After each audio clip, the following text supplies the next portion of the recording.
To this day. Drake? The nigga that got bodied by Pusha T? I hit him clean more times. I beat him. I hope so. Okay.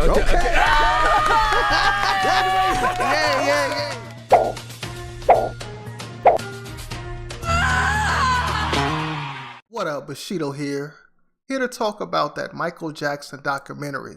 Now that shit airs this Sunday, so everybody should tune into that documentary. Because a lot of people are saying that there is evidence in that documentary that you cannot refute. That's what a lot of people are saying right now. Now, I'm not sure of it because I haven't seen the documentary yet. And I will hold judgment until I see the film and see. I just want to see what they have. Because right now, as it stands, I'm on Michael Jackson's side fully. They tried to find some shit. They didn't find anything before. And these people that are in the documentary that started the shit, these two victims here, previously said that he did not touch them. So I'm interested to see what's in this documentary. What new evidence do they have that'll suggest that he is, in fact, a pedophile, and how people will react to that. Now, this is a 2-part documentary. The documentary is 4 hours long, and HBO cut it up into 2 parts. Now, what I'm going to do here is I'm going to play a couple videos. One video from Jackson's family, and another video from the director. I just want you to judge the shit yourself. Here you go. Alright, so in this first video, this is director Dan Reed. He defends his documentary. Explosive new documentary set to air on HBO this weekend is reigniting claims that Michael Jackson sexually abused children, allegations he has repeatedly denied. In Leaving Neverland, Wade Robson and James Safechuck accused the pop icon of molesting them when they were young boys. We will take a closer look at that controversy all week. The Jackson family will... This shit is extremely big. A lot of people, like I said, a lot of people are talking about this. Oprah is even talking about this. And she is said to be interviewing the 2 dudes that are in the documentary, the 2 accusers. And I remember when I reported on that story a while back, on Oprah's birthday, she saw the film and she said herself that this is enough evidence to say that Michael Jackson is in fact a pedophile. Now, a lot of people are telling me that Oprah never really fucked with Michael Jackson to begin with. I was not aware of that. But then hopefully I can do some more research on that and see. But she is set to interview these 2 dudes. So I just want to put that out there. Let's finish let's hear what the director got to say here. Let's go back to that. Will give their first on-camera reaction to the documentary tomorrow. And on Thursday, the accusers speak out only on CBS This Morning. In a moment, we will talk to the film's director. But first, here's a look at how the 2 accusers defended Jackson for years. Yeah, it's good that they're showing this. Eat you up. You feel so alone. The 2 men who are the focus of the Leaving Neverland documentary, Wade Robson and James Safechuck, say Michael Jackson molested them repeatedly through their adolescence. Every night that I was with him, there was abuse, while my mother was, next door. Robson met the singer when he was 5 years old, after winning a dance contest in his native Australia. Mr. Jackson? In the documentary, Safechuck says he shot a Pepsi commercial with the King of Pop right before his 9th birthday. Looking for me? The men say Jackson warned them they had to keep the abuse a secret and allegedly pressured them to defend him in his sex abuse cases. Jackson settled it. Okay, so they're saying that they were pressured the first time to defend him. Okay. I was wondering how they were going to explain them changing their mind, changing their whole story up. Let's hear more of this. 1993 lawsuit and was acquitted in a 2005 criminal trial. In court and in TV interviews, Robson repeatedly denied being molested by Michael Jackson. Well, what's he like? What's he like? He's a good guy. He's a good guy? No nonsense, no shenanigans? But in 2013, after suffering several nervous breakdowns, Robson decided to tell what he claims is the real story in a lawsuit against the Jackson estate. Safechuck followed. Okay, several nervous breakdowns later, he finally came out to tell the true story is what he says. I mean, and that's, I guess I'm trying to cover all bases here, because people are wondering why now? Why this documentary now? Why after he's dead and can't really defend himself, right? That's what people are asking. Those are the questions that are being asked right now. All these documentaries are coming out. And this one is another one of those type of documentaries. Like the one with R. Kelly, they got a one with Harvey Weinstein coming out. And this is the new way. This is the new way to get these people convicted, or to get the public to turn on these people, is to produce these documentaries, these smear campaigns. I can't really call it a smear campaign because I don't know if it's true or not. Like I said, we'll have to. I'll have to see the documentary to fully give my opinion on things. But let's play the rest of this here. Followed him a year later. Both cases were thrown out because of the statute of limitations. The men are now appealing. You know, he started talking about how much he loves me. What this is us.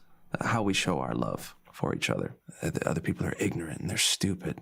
They'd never understand. The Jackson family has denounced Robson and Safechuck as opportunists and admitted liars. His estate also sued HBO last week, calling Leaving Neverland a one-sided marathon of unvetted propaganda to shamelessly exploit an innocent man no longer here to defend himself. Now, that is a good point by the Jackson's estate right there. It is like I'm guessing it is a one-sided documentary told from the perspective of the victims. So that's what you got to think about when you watch these documentaries. You really got to think about who's telling the story, why they're telling the story, and the timing of the story. Like, what do they hope to gain from telling this story right now? Right? And like I said, who is telling the story? Because that'll sort of that'll give you the context. That'll tell you all you need to know on whether or not you should believe the documentary or the film. But like I said, hopefully we know by the end of this. I just can't wait to see this documentary. Filmmaker Dan Reed is the director and producer of Leaving Neverland. He joins. Wait, now I saw that poster right there. This just said hard to watch. So I'm wondering, like, what do they have in this film? Hard to watch, tougher to ignore, impossible to forget. So, and in this title right here, Leaving Neverland Director Defends Explosive Michael Jackson Documentary. Like, what is in this documentary? It makes me curious. Filmmaker Dan Reed is the director and producer of Leaving Neverland. He joins us for his first TV interview about making this documentary and is here at the table. Dan Reed, very good to see you. Thank you. So already it's created a lot of controversy. And one of the main criticisms about it is that it's very one-sided, that you only focused on Wade and James and you got no reaction from the Jackson family or anyone associated on his side. How do you address that? Well, the allegations are directed against Michael himself, and of course he's no longer around to defend himself. Mm-hmm. So we included exactly the things he said while he was alive in defense of his. I mean, I don't fuck with that, including the things that he said while he was alive. Because you can cut those clips up, you can dissect those clips up and shape them the way you want to shape them, right? So I don't know if that's really a good defense against it being one-sided. Like, come on. Behavior, during the 1993 and the 2003 to 2005 investigations, mm-hmm. and he went on television and his lawyers made statements, and we included quite a lot of that stuff in mm-hmm. But did you not think it was necessary to hear from members of his family or his lawyers to react specifically to Wade and James? Well, this isn't a film about Michael Jackson. It's a film about Wade, Robson, and James Safechuck, who were two little boys who, to whom this dreadful thing happened long ago. And it's the story of their coming to terms with that over 2 decades, and the story of their families. Now, as far as including other eyewitnesses to that, there was no one else in the room, I don't believe, when Wade was being molested by Michael or when James. Okay, so again, him saying stuff like this makes me more curious as to what they have. Like, all these people, or is this just like publicity? Is all these people coming out and saying that this is definitive evidence? Like, if the only people that have the real story is Michael and the boys, then how the fuck, like, what do you have in this film, nigga? Or is it just good storytelling by the director? So Robson and Safechuck both defended Michael Jackson in the past, including in 1993 when he was accused of sexual abuse, and Robson testified on his behalf at the trial in 2005. Why have their stories changed?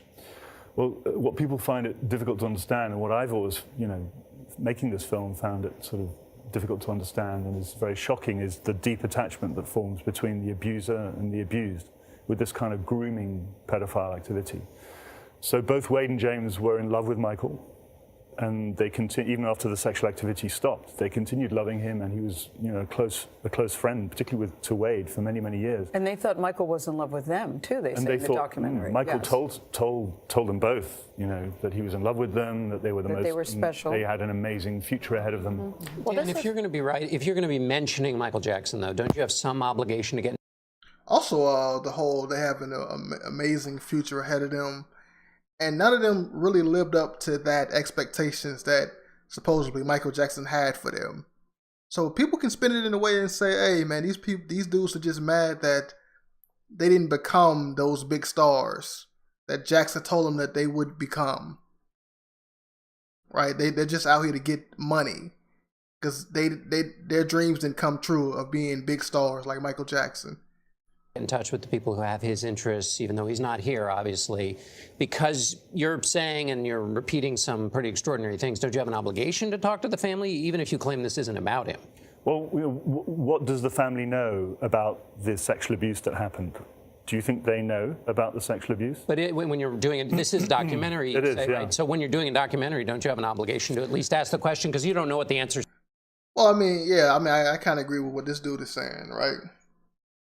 Because nobody really knows but like the people that were in the room, Michael Jackson and the boys. And it's good to include the family in the documentary just so that we can sort of get a better understanding of Michael Jackson's character. That's one of the main reasons that we put people that aren't close to the situation in documentaries to sort of map out the person's character.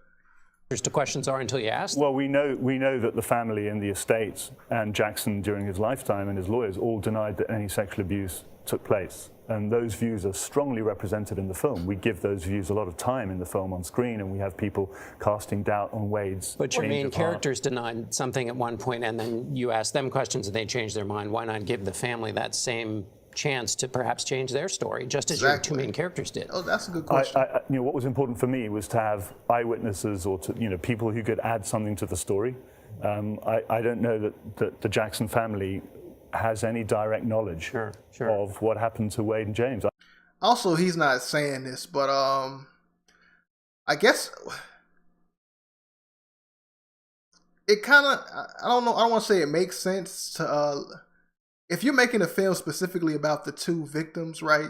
The two supposed victims, you want to make that script as short and concise as possible. You don't want to put any extra fat in there that could sway people in different directions. You want to really make these dudes the victims, the people that receive the abuse.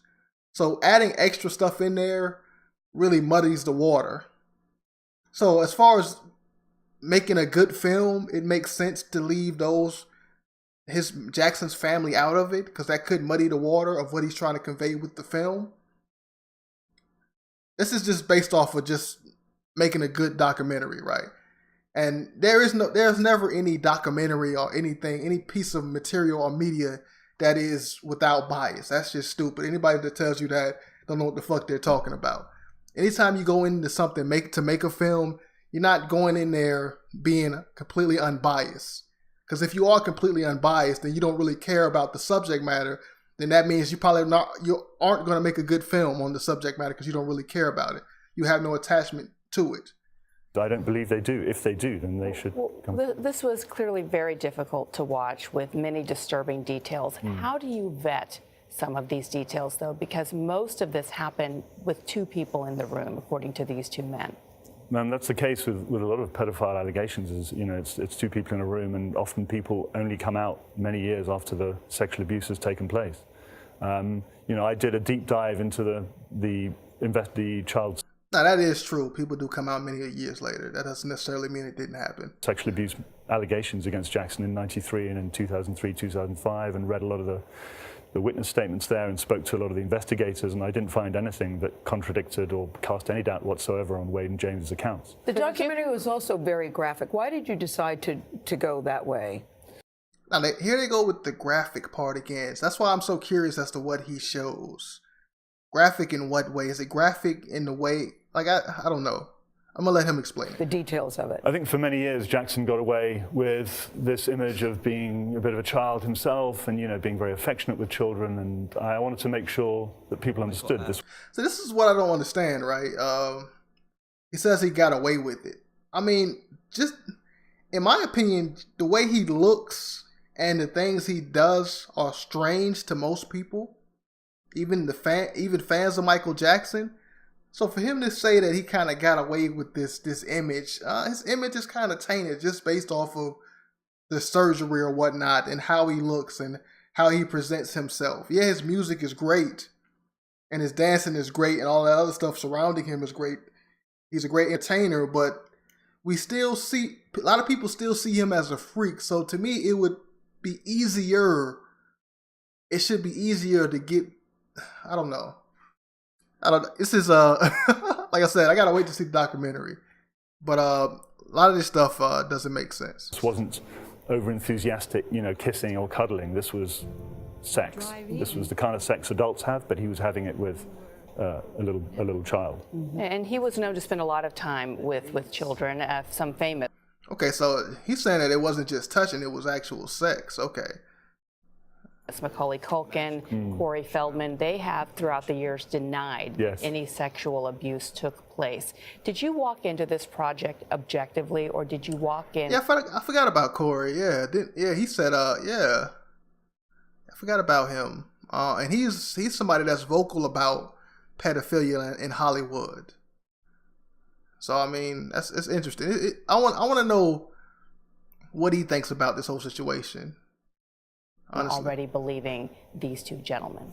You know, I had no prior views about Michael Jackson. I had never taken a special interest in Jackson or in anyone famous. You know, I come from a background of making films about terrorism and crime, and so I came to. Wait, let me take a look at that.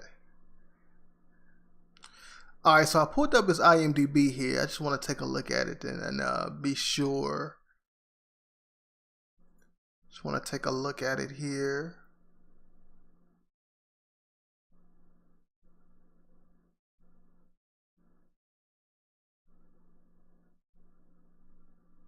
So he did do a documentary called The Pedophile Hunter. So he did do that. So there is an interest in pedophilia. Hold up. Modern Times, The Valley. And there's his disaster shit, his 9/11 shit, yeah. The Bible of History, Ground Zero. Blah, blah, blah. Now, he's trying to paint himself, I'm fully aware he's trying to paint himself as somebody that doesn't have any skin in the game. He's just a filmmaker that's looking for the truth. And that's how most people that make documentaries present themselves. So don't be fooled by that. Like, because that's, come on. To it with a completely open mind, and I certainly didn't want to stake my reputation on a story that didn't have a strong factual basis and that wasn't true. So I did look, you know, throughout the 2 years. Like, we got to remember that he is still trying to sell a film at the end of the day. So think about that. As I'm making the film, I looked for anything that could cast doubt or undermine Wade and James's story, and I found nothing at all. I found their stories to be very, very consistent. I found their families' stories to be very consistent with what they had told me. Were they paid for the documentary? They were not paid. They have no financial interest whatsoever, and no future, past, or present interest. And one of the critics. Wait, they're not getting paid for the documentary? I mean, but they are. Aren't they suing or some shit like that? Then I think earlier in this video they talked about filing a lawsuit or some shit. So criticisms too that I've heard is that these two knew each other and that they got together with a lawyer and decided that they would, because you came to them, right? They didn't come to you. Is that correct? This is a story I stumbled across. So I don't do stories about fame. Well, I was sitting down with a Channel 4 executive in the UK for breakfast one day, and we said, what are the big stories out there that people kind of think they know, but maybe don't really know, and that have never been sort of conclusively examined. And Michael Jackson was one of those. And you know, I had someone do some research for 3 weeks, and in a footnote in a forum was this reference to Wade and James litigating against the Michael Jackson estate. Okay. And that's how I stumbled across this story, and here we are now. You reached out to them. Well, it has created a lot of conversation from people who haven't seen it, and I think people have to see it, I really think, before they can draw any. Now, she, wasn't she at Oprah's party?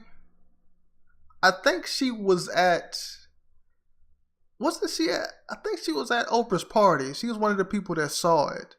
And it's one of the people that I think it was her. Fuck, like, isn't that Oprah's friend?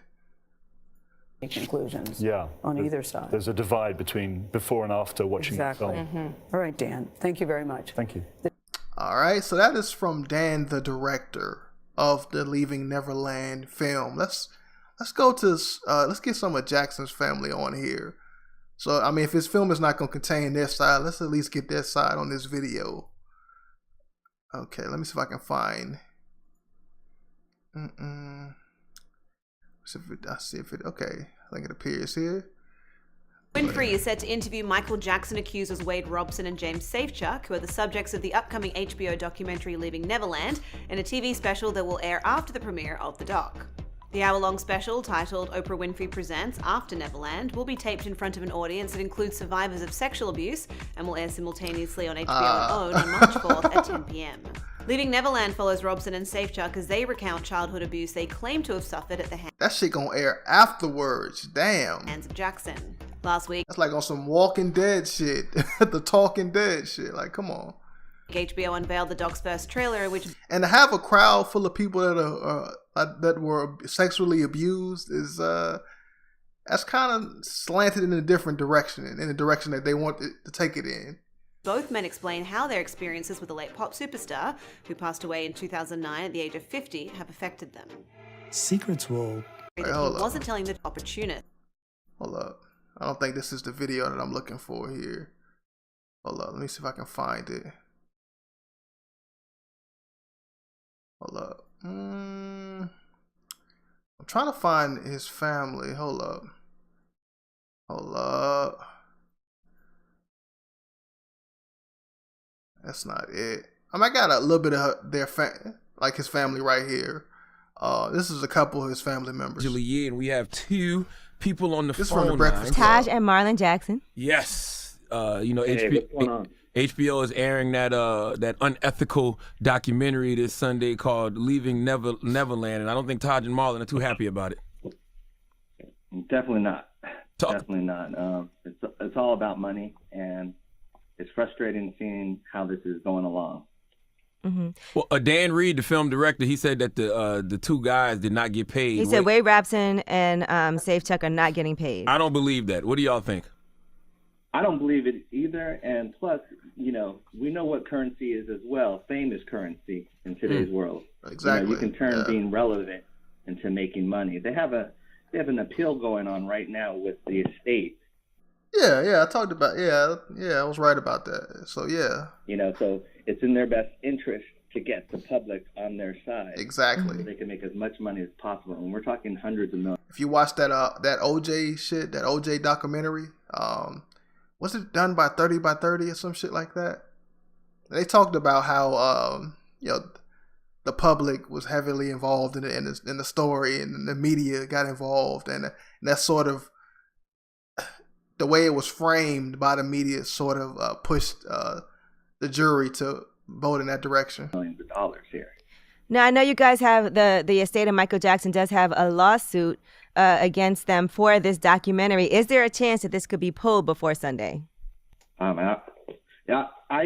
don't think so. I mean, I think that there's too much at stake for them. I think HBO is in a certain position where Netflix is eating their lunch, and I think they need this publicity. So I think they're going to ride this. Man, what bothers me the most about this documentary is the fact that, Wade and what's the other guy's name? James Safechuck. Yes, they both, testified under oath that nothing sexual happened between him and Michael. Isn't that perjury? That's what I thought. Would be for you and me. Yeah. But apparently, they want my uncle so bad that they're changing laws, they're changing their opinions, they're changing everything, and they should be held accountable to the same standards that everyone else is. Absolutely. Have y'all thought about that? Have y'all thought about possibly getting them brought up on perjury charges, or are the statute of limitations up on that? I think the statute, and I think it's not up to us anyway. I know they changed a couple of laws to try and get my uncle, and had no evidence, so they can do it if they want. Now, Dan Reed, the director, did he even approach you guys about being interviewed or partaking in any of this or making a statement or anything? I could tell you, he did not approach anyone. He's actually in interviews, he's proud of that. He says he had a story to tell. He didn't want it to compromise, what he was telling. So he basically, interviewed only their family and the two gentlemen. I shouldn't even call them gentlemen. That was too nice of me. But he didn't interview no one else that would have a conflicting story. Did you think that when your uncle died, the late great Michael Jackson, that this witch hunt would still continue? Yeah, because basically, if people can make money off something, they're gonna keep. It's like vultures. As long as there's meat on the bones, they're gonna keep picking at it. Damn. All right, now Wade Robson at one point did even try to shop a book deal, and that book deal wasn't picked up by anybody, and he was trying to seek some money from this. So you think, for real, you really think this is just about him trying to get himself out there and perhaps trying to sell his story after this documentary comes out? Yeah, I didn't think about that. Well, it's the timeline. The book deal, he tried to first keep it on the down low, and the book deal happened only after he did not get. He wanted the job of director/head choreography for Circle A Michael Jackson 1. He was up until that point, he's dancing away tributes and everything. And then once he doesn't have that, all of a sudden he starts writing about this sexual abuse story. And so it doesn't add up at all. You go from tributes to all of a sudden being abused by this person because he wanted to stay relevant. Has this affected the estate at all? As far as people, I know they saw it at the Sundance Film Festival. Has this affected people playing Michael Jackson's videos, music, or anything? I think the people, if people did probably a 5 to 10 minute Google search, it wouldn't. But that's what they're kind of relying on, people just to have that mob mentality. The whole mute Michael Jackson and everything like that. I think that's what they're really counting on right now. So they don't want you, they don't want you to shine a light on anything right now. There's one side, we're trying to shine something. They're trying to hide stuff. So let me ask you a question, just to play devil's advocate, because I want to see do you think that any of these rumors could possibly be true about your uncle? 100% no. 100% no. My uncle was one of the most scrutinized people in the world. He had a secret 10-year FBI investigation going on him. 10 years, that damn. No one knew about. What? 10 years, 300 pages of documents, not one shred of evidence. Don't you think they would have locked him up if they had something? Yeah, and we all know how effective the FBI can be. Why would the FBI be investigating Michael Jackson?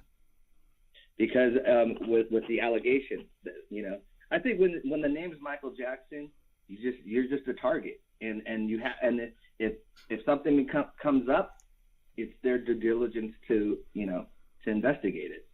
There's been many other people that have been investigated for things that have turned out falsely, but I think it was national attention at that point. Everyone was reporting about it. So it's always these conspiracy theories that your uncle was actually killed for other reasons. They talk about owning the Beatles catalog and things like that. Do you think that it was an actual plotted out murder? Our family does.